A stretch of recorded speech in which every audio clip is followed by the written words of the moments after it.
நமச்சிவாய வாழ்க. எல்லா உயிர்களும் இன்புற்று வாழ்க. இன்றைய நாம் வரலாற்று நாயகர் ஒரு அளப்பெரும் செயலை செய்தவர்.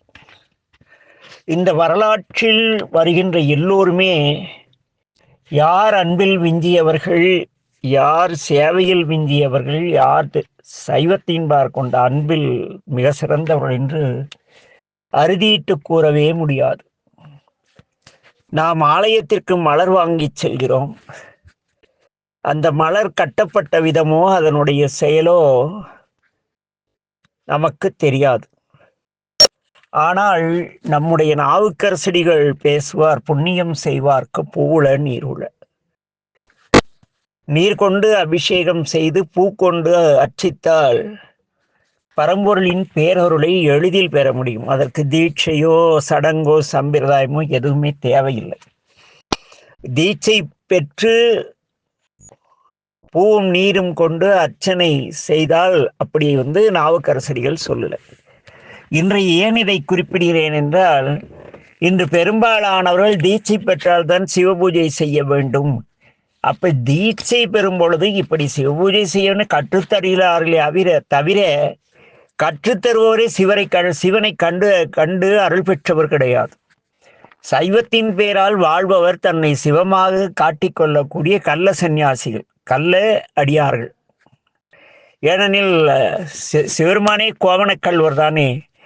இவர்கள் பக்தர்களை கள்ளம் செய்து அவர்களுடைய பொருள் பறித்து வாழ்பவர்கள் நிறைய பேர் இருக்கிறார்கள். ஆனால் ஏன் இங்கு பறித்தல் என்ற வார்த்தை வருகிறது என்றால், தினமும் ஆய்ந்த நல் மலரிட்டு வழிபட முன்னாள் இன்று அருள் செய்தார். ஏடுடைய மலரால் முனைநாள் பணிந்தேற்ற அருள் செய்த என்று பேசுவார். எங்களுடைய ஆலயத்திலே நாங்கள் பணி செய்த காலத்தில் எங்கள் ஆசான்கள் வழி நடத்தி எங்களை ஆளாக்கிய விதம் எப்படி எனில், எங்கள் ஆலயத்தில் அடியேனுக்கு திருக்கூட்டத்தில் சேர்ந்ததும் கொடுக்கப்பட்ட பணி மலர் கொய்து வரல். அந்த செவ்வரளி, எங்கள் ஆலயத்தில் பெரும்பாலும் நிறைய செவ்வரளி செடி இருக்கும். போய் அந்த செவ்வரளியை பறித்து வரும் பொழுது சாமிக்கு நிறைய பூ வைக்க வேண்டும் என்று குத்துமதிப்பாக பறித்து வருவேன். பாக்யநாதன் என்று ஒரு ஐயா, அவர் அதை பார்த்து அதில் அப்படியே கழிவு செய்வார். ஆய்ந்து நல்மலரை எடுப்பார். அப்புறம் எத்தனை குற்றமுள்ள மலர் இருந்ததோ அத்தனை நாளைக்கு மறுபடியும் பூ கொய்யக்கூடிய தன்மை எனக்கு அந்த செயலை தரமாட்டார்கள். அவர்கள் கூறுவார்கள், இறைவனுடைய திருமேனி இந்த மலரை விட மென்மையானது. நீ ஒரு மலரை விரியச் செய்தால் அந்த மலர் கசங்கி விடும். ஆனால் அந்த மலரை காற்றாக இருந்து விரிக்கிறார் சிவருமான், மலர் காயப்படாமல். அப்படிப்படையற்ற இறைவனுக்கு சாற்றுவதற்கான மலரை நீ புழுவில் மட்டு அவிழ் மலர் கொண்டு பணிவேனே அப்படின்னு வரும். மட்டு அவிழ்கின்ற மலர்களைத்தான் சாமிக்கு அர்ச்சனைக்கு உபயோகிக்க வேண்டும், திருமேனிக்கு அணிவிக்க வேண்டும். ஏனெனில் அது வண்டு எச்சில் படாமல் இருக்கும். என்ன, மலர்ந்த மலர்களிலே தேனியோ குளவியோ அல்லது வண்ணத்து பூச்சோ எச்சில் செய்திருக்கும். எச்சிப்படாம மலரை அதனாலதான் மத்தள வயிறனை உத்தமை புதல்வனை மட்டவள் மலர் கொடு பணிவேன்னு நாங்க.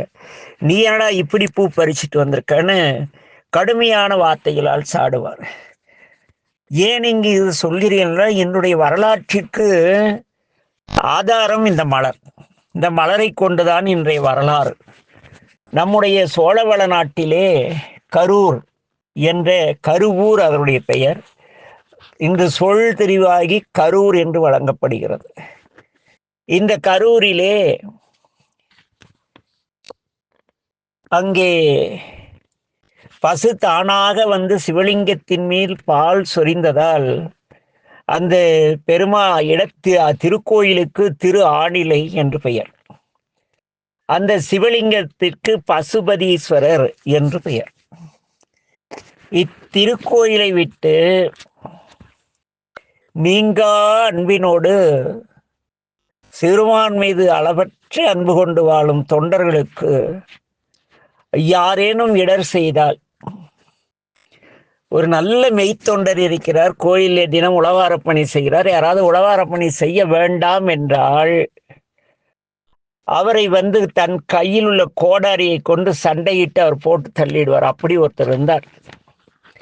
அந்த கோயில் இருக்கும் அடியார்கள் கிடையாது, தொண்டர்கள். அடியார்கள் என்பவர்கள் இந்த கவுன்சிலர்ஸ் அப்படி இருக்கிறவங்க, கவுன்சிலரு, எம்எல்ஏ, எம்பிஸ், மினிஸ்டர்ஸ், இவங்களாம் என்ன செய்வாங்கன்னா பெருமானுடைய பெயரை சொல்லி இவர்கள் வாழ்வார்கள்.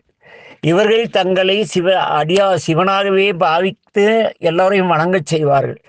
ஆனால் தொண்டர்கள் பணி செய்து ஒரு ஓரமாக அமைதியாக இருப்பார்கள். திருவாரூரிலே எவ்வளவோ திருவேடம் தாங்கிய அன்பர்கள் இருக்கிறாரா, ஆனால் திருவேடமே தாங்காமல் ஆத்மார்த்த சேவித செய்யும் ஜெயராமன் அவர் தொண்டர். திருவேடமிட்டு அந்த நேரத்தில் மட்டும் சங்கூதல் செய்தலோ திருமுறை பாடுவதோ அவர்கள் அடியார்கள். தொண்டு செய்யும் தொண்டன் ஆலயத்திற்கு வந்தால் இறைவனை தவிர வேறு எதையும் சிந்திக்க மாட்டார்கள். ஆக என் அன்பின் உறவுகளே, உதாரணத்திற்கு தான் ஜெயராமன் நிறைய முன்னுதாரணமான ஒரு நல்ல தொண்டர். அவ்வண்ணத்திலே இங்கே அந்த சிவருமானுடைய தொண்டர்களுக்கு எவரேனும் இடையூறு செய்தால் அவர்களை தனது பரசு என்ற கோடாரி போன்ற ஒரு ஆயுதத்தை கொண்டு சண்டைக்கு அழைத்து அவர்களிடம் சண்டையிட்டு அந்த அடியாருடைய துன்பத்தை போக்குவோராக ஒருவர் இருந்தார். அவருக்கு எரிபத்தர் என்று பெயர். இந்த எரிபத்தர் வாழ்ந்த காலத்திலே பசுபதீஸ்வரர் மீது மாறாத அன்பு கொண்டு தினமும் அதிகாலையிலே நந்தவனத்திற்கு நதியில் நீராடி வழியில் உள்ள பள்ளித்தாமம், அதாவது மட்டவில் மலர்களையும் பூஜைக்குரிய இலைகளையும் பறித்து கூடையில் நிரப்பிக் கொண்டு அந்த கூடையை ஒரு கொம்பின் நுனியில் கட்டி கொண்டு, ஏனெனில் அந்த காலத்தில் அப்படித்தான், ஒரு தென்னை ஓலையிலையோ தென்னை ஓலை குடலை, அதுக்கு பேர் பூக்குடலைன்னு பேர், அதில் பூ பறித்து எடுத்து கொண்டு அதை ஒரு குச்சியில வைத்து எடுத்து சுமந்து வர ஈஸியாக இருக்கும். அதுக்காக ஒரு கொம்பின் நுனியில் கட்டி அதை எடுத்துக்கொண்டு கோயில் வருவதை வழக்கமாக கொண்டிருந்தார் அந்த சிவகாமி ஆண்டார் என்ற அன்பர். அப்படி ஒரு நாள் அவர் கோயிலுக்கு மலர் கொய்து வருகிறார்.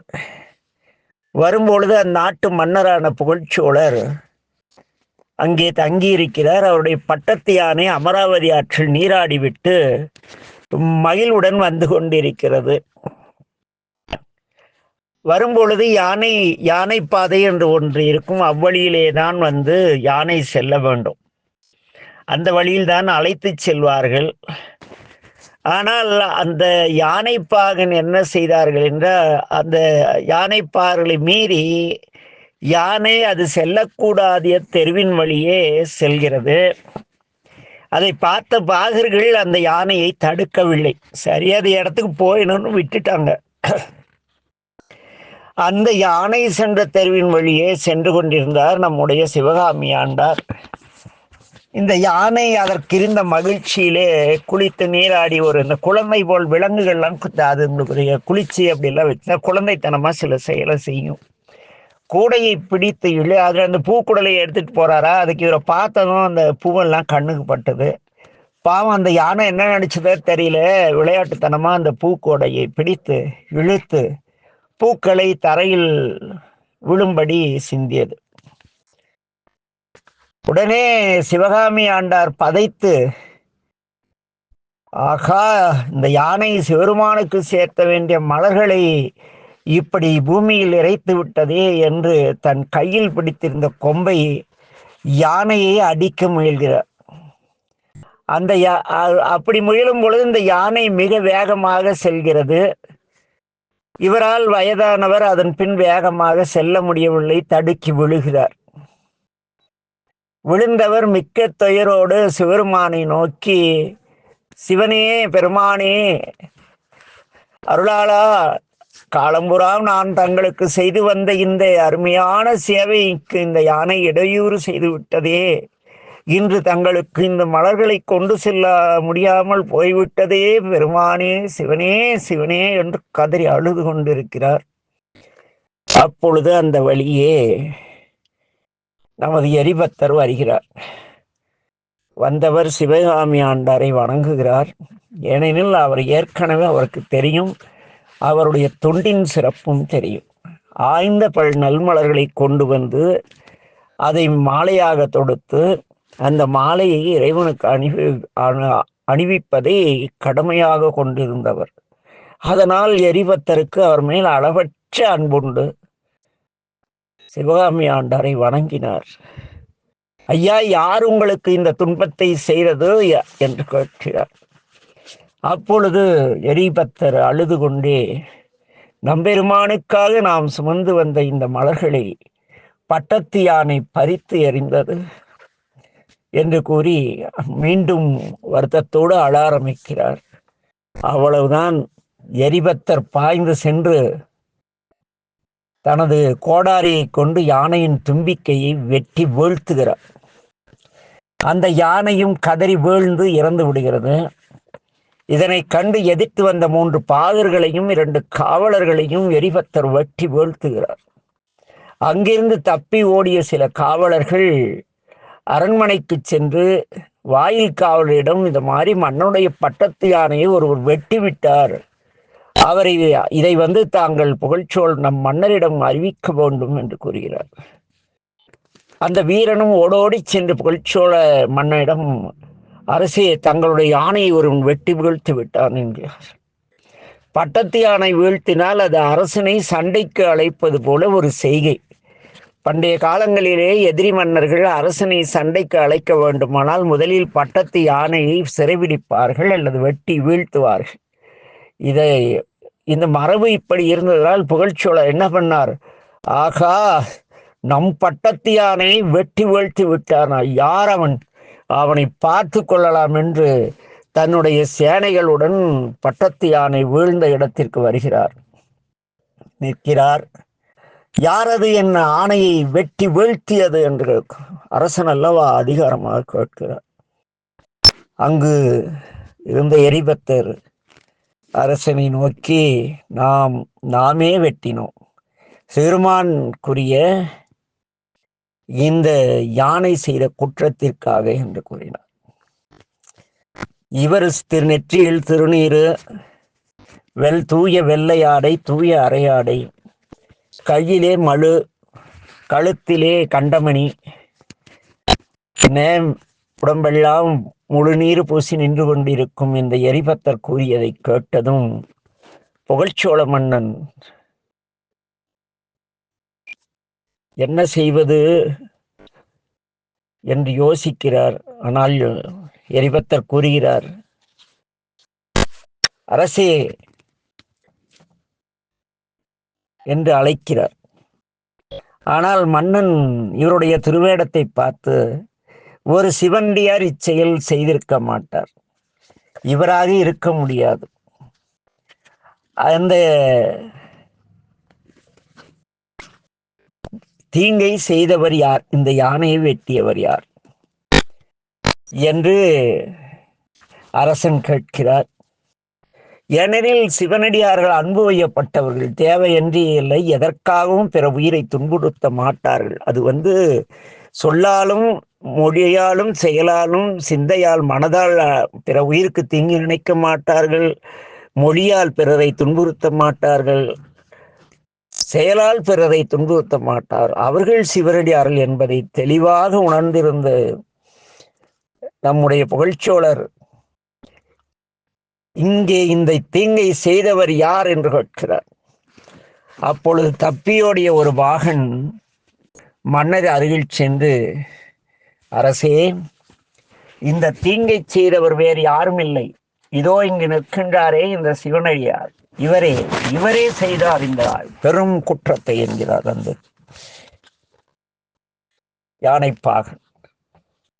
உடனே மன்னர் குதிரையில் இருந்து இறங்கி,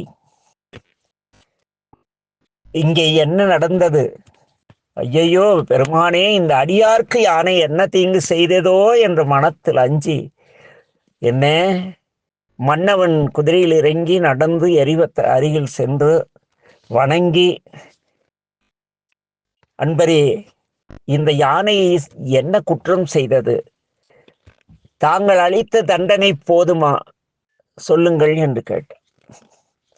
எரிபத்தர் மன்னவனை நோக்கி, இந்த யானை தினம்தோறும் தூய்மையாக முறைப்படி மலர் கொய்து வரும் சிவகாமி ஆண்டார் சுமந்து வந்த பூக்குடலையை வீசி எறிந்து அதை போய் சிவனுக்கு பூஜைக்கு இருக்க வேண்டிய மலர்களை வீசி தெருவில் எறிந்தது. இந்த யானைப்பாகர்கள் அதை தடுக்கவில்லை. ஆகவே இந்த யானையை வெட்டினோம். அதை தடுக்காத பாகர்களையும் இவர்கள் நாம் சொல்லியும் அவர்கள் கேட்காதால் அவர்களையும் வெட்டினோம். ஆகவே இது சிவபச்சாரத்தால் இந்த யானை செய்ததால் வெட்டினோம் என்கிறார். அவ்வளவுதான். என்ன மன்னர் பதறினார். உடனே தன் கையில் இருந்த வாளை எரிபத்தருடைய பாதத்திலே வைத்தார். வைத்துவிட்டு, அன்பரே, இந்த நடந்த குற்றத்திற்கு இந்த யானைக்கு உரிமையாளராக என்னை நீங்கள் கொள்ள வேண்டும். அன்பு கூர்ந்து அதை நீங்கள் செய்ய வேண்டும். தங்களுடைய பரசு புனிதமானது. அதனால் என்னை தாங்கள் வெட்ட வேண்டாம். இதோ இந்த வாளை தாங்கள் வாங்கி என் தலையை துண்டித்து விடுங்கள் என்று மன்னர் கண்ணீர் மல்க தனது வாளை எரிபத்தரிடம் கொடுக்கிறார். பதறிப்போனார் எரிபத்தர். செருமானே என்று பாய்ந்து கண்ணீர் மல்க யோசிக்கிறார். ஒருவேளை இந்த வாளை நாம் வாங்கவில்லை என்றால் இந்த மன்னன் தன்னை மாய்த்து கொள்வாரோ, தற்கொலை செய்து கொள்வாரோ என்று அஞ்சி அந்த வாளை வாங்கி கொண்டார் எரிபத்தர்.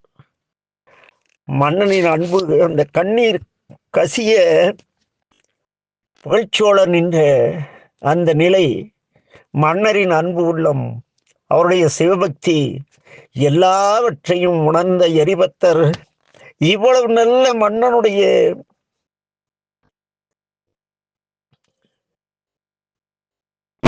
இவருடைய யானையை நாம் கொண்டு விட்டோமே, என்ன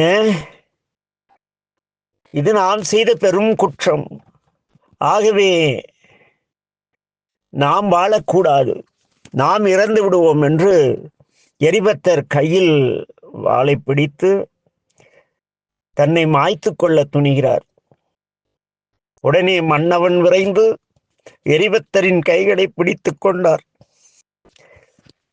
அன்பரே, என்ன செய்து துணிந்தீர் என்று பதறுகிறார்.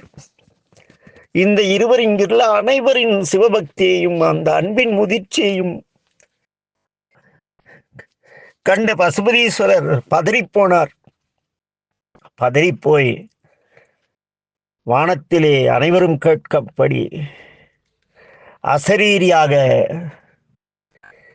யாரும் இதை பற்றி அஞ்சற்க என்று ஒரு குரல் கேட்டது. அந்த குரல் தொடர்ந்து பேசியது.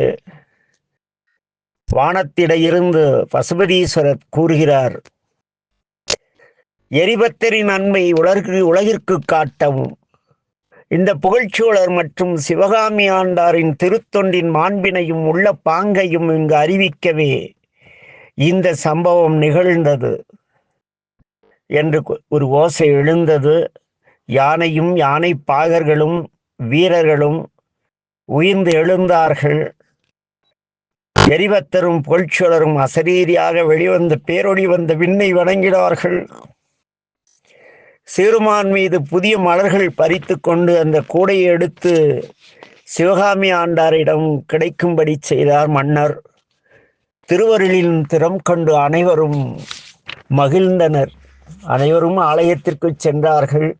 மன்னவன் பட்டத்து யானை மீது ஏறி அரண்மனைக்கு செல்ல சிவகாமி ஆண்டார் பூக்கூடையை சுமந்து கொண்டு திருக்கருவூர் ஆநிலை கல்யாண பசுபதீஸ்வர் கோயிலுக்கு சென்றார். எரிபத்தர் தொண்டர்க்கு காவலராய் வாழ்ந்திருந்து கொன்றையணிந்த செஞ்சடையுடைய சிறுமானுடைய திருவடியை சேர்கிறார். இந்த வரலாறு இறைவனுடைய ஒரு பூக்குடலையை கீழே சிந்திய பூக்காகவே இவ்வளவு சம்பவம் நிகழ்ந்ததென்றால், திருக்கோயிலுக்கான சொந்த நிலத்தை கையகப்படுத்துவது, திருக்கோயிலுக்கு செலுத்த வேண்டிய வாடகை குத்தகை தர மறுப்பது, கோயிலை சுற்றியும் அசுத்தம் செய்வது, நந்தியம்பெருமான் காதில் வாயை வைத்து ஏதோ அவர் செவிடர் போல அவரிடத்து முறையீடு செய்வது, சண்டீஸ்வர பெருமான் முன் கை விரல்களால் சுடக்குவது, ஆலயத்தில் தின்ற குப்பைகளை அங்கே அங்கே போடுவது, இது போன்ற சிவ அபராத சேவை நாம் செய்யாதது மட்டுமன்றி பிறர் செய்வதையும் தடுத்து இன்று உள்ள சமூக நீதி வழியில் சிவ அபராதம் நடவாது பார்த்து கொள்ள வேண்டியது ஒவ்வொரு அடியாரின் கடமையாகும். எரிபத்தை என்ற உயிர், ஐந்தெழுத்து என்ற பரசார், ஆணவம், கண்மம், மாயை என்ற மும்மலமாகிய மதையானையை துண்டித்த பின் அம்மதையானையின் பாகர்கள் மூவர், வீரர்கள் இருவர் ஆகிய ஐவரான ஐம்புலன்களின் செயல்களையும் ஐந்தெழுத்து என்ற பரசு கொண்டு வெற்றி எறிந்தார். அதுபோல மும்மலத்தையும் ஐம்புலன்களையும் சாராது இருப்பதே வீடு பேறும் அடையும் வழி. என்ன அந்த வழியிலே இந்த வரலாற்றை கேட்ட அன்பர்கள் ஆலயத்திற்கு செல்லும் பொழுது சில உதிரி பூக்களையாக கொண்டு செல்லுங்கள், அல்லது கொண்டு வரும் அன்பர்களுக்கு உதவுங்கள். யாரோ ஒரு வயோதிக அடியார் ஆலயத்திலே நந்தவனத்திலே பூ பறித்து கொண்டிருந்தால் அங்கே நீங்கள் அவர்களுக்கு உதவுங்கள். என்ன, நம் வீட்டில் நாம் ஆலயத்திற்கு செல்லும் வழியில் பல்வேறு மலர் செடிகள், செவ்வரளி, வெள்ளரளி, எவ்வளோ பூக்கள், காட்டுப்பூக்கள் இருக்கும் அல்லவா? அவை ஒவ்வொன்றும் ஆடும் பொழுது என்னையும் அந்த புற்றிடம் கொண்ட பெருமானிடம் கூட்டிச் செல்லுங்களேன், என்னையும் தர்பாரண்யேஸ்வரருக்கு அணிவியுங்களேன் என்று அந்த பூக்கள் கெஞ்சுவது போல ஒரு கற்பனையை நீங்கள் உங்கள் ஊரில் உள்ள, நீங்கள் ஆலயத்திற்கு செல்லும் வழியுள்ள மலர்கள் நாங்களும் ஆலயத்திற்கு வருகிறோம் என்று சொல்வது போல ஒரு கற்பனை செய்து பாருங்கள். நல்ல மலர்களை, நல்ல மனிதர்கள், நல்ல மனமுள்ள மனிதர்கள் இறைவனை அடைவார்கள். நல்ல மலர்கள் இறைவனுக்குரியவை. நல்ல மனிதர்கள் எவ்வாறு இறைவனுக்குரியவர்களோ பிடித்தவர்களோ அதுபோல நல்ல மலர்கள். அது என்ன நல்ல மலர்கள் என்றால், மட்டவிழ் மலர், புள்ளிகள் இல்லாத வில்வ இலை. நம்மாலே இந்த பூ வைக்கிறதுல ஒரு பெரிய விஷயம் இருக்கு. அப்படியே ஏதோ வில்வம் போடணும்னு அப்படியே புழு வண்டெல்லாம் இருக்கும், புழுவெல்லாம் இருக்கும் சாமி. வில்வ இலையில ஓட்டையா இருக்கும். அதுல எங்க பாக்யநாதனையா நம்ம பணி செய்த காலத்துல அந்த வில்வ இலை இருக்கு இல்லையா, அந்த வில்வ இலை பறித்து வர சொல்லுவார். அது இப்படின்னு மடங்குனா உடையக்கூடாது, தளிர் இலையாகவும் இருக்கக்கூடாது, பக்குவமான இலை பறித்து வர வேண்டும். அதில் ஓட்டையெல்லாம் இருக்கக்கூடாது, நுனியில புழுக்கள் தின்று இருக்கக்கூடாது. அப்படி தின்றிருந்தா எத்தனை இலையில புழு தின்னுந்தா அத்தனை நாள் பணி கிடையாது சாமி. அப்படி எங்கள் சொக்கநாதர் எங்களை பயிற்றுவித்தார். என்ன ஆக நம்ம ஆலயத்திற்கு ஏதோ வில்வம் எத்தனை கொண்டு போறீங்கிறது பெருசு கிடையாது. எப்படிப்பட்ட வில்வம் கொண்டு செல்கிறீர்கள், எப்படிப்பட்ட மலர்கள் கொண்டு செல்கிறீர்கள். இதை விட கொடுமை என்னன்னா, கொஞ்ச நேரம் தலையில வச்சா நான் புடுங்கி போற ஒரு பூ. நாம் அணிந்து கொள்ள வாசனையான மலர்களை வாங்குவோம். சாமி பூன்னு ஒண்ணு வாசனையே இல்லாத ஒரு பூ விற்பான், சாமி பூம்பான். ஏண்டா வாசனை இல்லாத சாமிக்கு வாசனை உள்ளது நமக்கா? சரி, நீ வச்சுட்டு அதுல ஒரு பூவை கொண்டு போய் கொஞ்சோண்டு நறுமண மலர் இறைவனுக்கு கொடுக்கலாம் என்ற சிந்தனை கூட நமக்கு வளர்க்க ஆள் இல்லாமல் போய்விட்டார்கள். என் அன்பின் உறவுகளே, இந்த பெரிய புராண வரலாறு கதையை சொல்வதற்காக அடியேன் பேசவில்லை. அந்த சம்பவத்தின் அடிப்படை என்ன, மலர்கள். ஏன்னா அவர் தூக்கி பூக்குடலை கீழே விழுந்துட்டா போய் வேற மலர் பறிச்சுக்கிட்டு போயிருக்கலாம் நம்பியாண்டார் நம்பிகள். ஆனால் அவர் பறித்த நிலையிலே அந்த விடிய காலையிலே வண்டு எல்லாம் எச்சில் பண்ண, விடிய காலம் பூக்கள் மலரும், இல்லைன்னா மாலை வேளையில் மலரும். பார்த்துருக்கீங்களா? அந்த மாலை மல்லிகைப்பூலாம் மாலையில மலரும், இந்த செவ்வரளி இதெல்லாம் காலையில் மலரும். அந்த செவ்வரளி உள்ளே சிவலிங்கம் இருக்கிறது. என்றேனும் உங்களை சந்திக்கும் சந்தர்ப்பம் வந்தால் அதை காட்டுகிறேன். அம்பிகையும் சாமியும் ஓடி பிடித்து விளையாடினா சாமி போய் எங்கேயோ ஒளிஞ்சிட்டாராம். இன்னைக்கு வரைக்கும் அம்பாளால கண்டுபிடிக்க முடியல. அதை எங்க ஆசான் அடியனுக்கு காட்டினார். அப்படியே செதுக்கியது போல சிவலிங்கம் அந்த செவ்வரளி பூ அந்த சூலகத்தில் இருக்கும். ஆக இந்த மலர்கள் இறைவனுக்கு மட்டுமல்ல, நீங்கள் வீட்டிலே சிவபூஜை செய்யும் பொழுது கூட வெறும் திருமேனி வழிபட்டு பாருங்கள், அது எஃபெக்ட் இருக்காது. ஒரே ஒரு பூ வச்சு பாருங்க, அது மிளிரும் ஒளிரும். ஆக நாளும் மலர்கொண்டு நம் தலைவனை பணிந்தேத்தி சிவகாமி ஆண்டார் போல ஒரு சீரிய பண்போடும், எரிவத்த நாயனாரை போல அடியார்களுக்கு துன்பம் நேரும் பொழுது அதை கண்டித்து கேட்கும் வண்ணம் உங்களுடைய அந்த சிவம் தன்மை பெற்ற நிலையில் நாம் வாழவும் எல்லாமல்ல என் தந்தை மேட்டூர் மீனாட்சி சொக்காரன் திருவடியை சிந்தித்து இன்றைய பதிவு திருவுருளால் நிகழ்ந்தது. நலமே நிறைக, நமச்சிவாய் வாழ்க, எல்லா உயிர்களும் இன்புற்று வாழ்க. திருச்சிற்றம்பலம்.